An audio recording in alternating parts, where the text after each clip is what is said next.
Donc, correction d'activité de énergie nucléaire et des centrales et du Soleil. Un premier document décrivait la fission et la fusion nucléaire. Un deuxième document décrivait les deux types de réactions à partir de noyaux atomiques. On va revenir dessus juste après. Dans le document suivant, vous aviez les sources d'énergie et puis donc la notion de tonne équivalent pétrole. En fait, c'est une unité qui permet, de faire la conversion entre certaines sources d'énergie et de les comparer facilement surtout. Donc, première question que vous aviez, à partir du document 1, quelle est l'origine de l'énergie dans une centrale nucléaire, dans le Soleil, et qu'est-ce qui les différencie? Donc, dans une centrale nucléaire, il y a de la fission de noyaux atomiques, alors que dans le Soleil, il y avait de la fusion de noyaux atomiques. La fission, c'est quoi? C'est d'un noyau gros qui est cassé et qui va former des noyaux plus petits.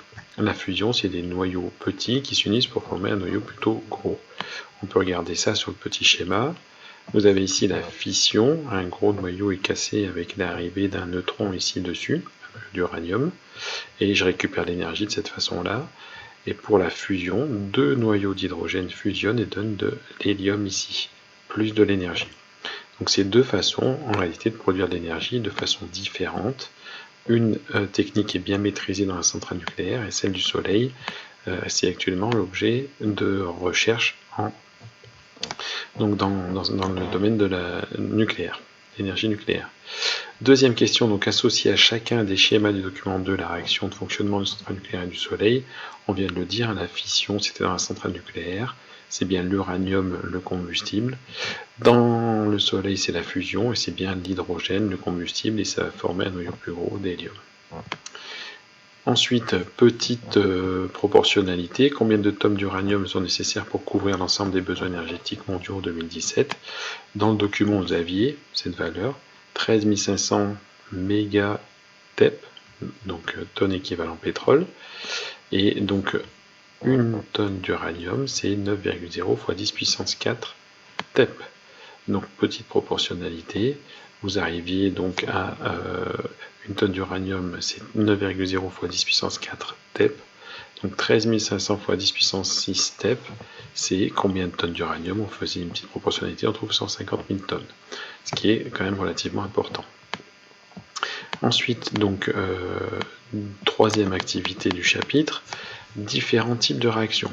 Donc, ce qu'on connaissait déjà des chapitres précédents, c'est les transformations physiques, quand il y avait conservation d'espèces chimiques mais modification de l'état physique, et quand il y avait une transformation chimique, au contraire, il y avait conservation des éléments mais des espèces chimiques disparaissaient ou apparaissaient. Pour le cas des transformations nucléaires, il y a une modification là des noyaux. D'accord, c'est les noyaux qui vont changer. Donc vous aviez quelques exemples de transformation nucléaire qu'on va juste apprendre à comme ça nommer et c'est tout, pas plus que ça en secondes. Donc première chose, regardez une série d'équations et essayez de les qualifier. Donc cette première équation, on voit qu'il y a des espèces chimiques qui disparaissent, le dioxygène, le CO2 qui n'était pas au début par exemple présent à la fin, ou l'eau. Donc ça c'est une réaction de combustion, c'est bien une transformation chimique. D'accord, puisqu'il y a des nouvelles espèces chimiques qui disparaissent et d'autres qui apparaissent. La deuxième transformation, c'est bien transformation physique, puisque c'est de l'eau au début, de l'eau à la fin, mais là elle est liquide, et là elle est gazeuse. Je vous rappelle que la petite lettre ici, ça veut dire L pour liquide, G pour gaz. La suivante, là on voit qu'il y a les noyaux qui sont modifiés, là j'ai de l'uranium, d'accord. J'obtiens du xénon et une espèce chimique, un élément dont je ne me souviens pas de nom ici. Donc c'est bien une transformation nucléaire par contre parce que les noyaux sont modifiés. On envoie un neutron et c'est le noyau qui va être cassé. Alors la petite différence avec dessous, regardez c'est encore de l'uranium, mais là il passe de solide à liquide simplement. C'est le même élément, il n'y a rien qui change, aucun des nombres en haut ici ne change, comme c'est le cas au-dessus. Donc c'est bien une transformation physique, je passe de l'uranium solide à l'uranium liquide simplement.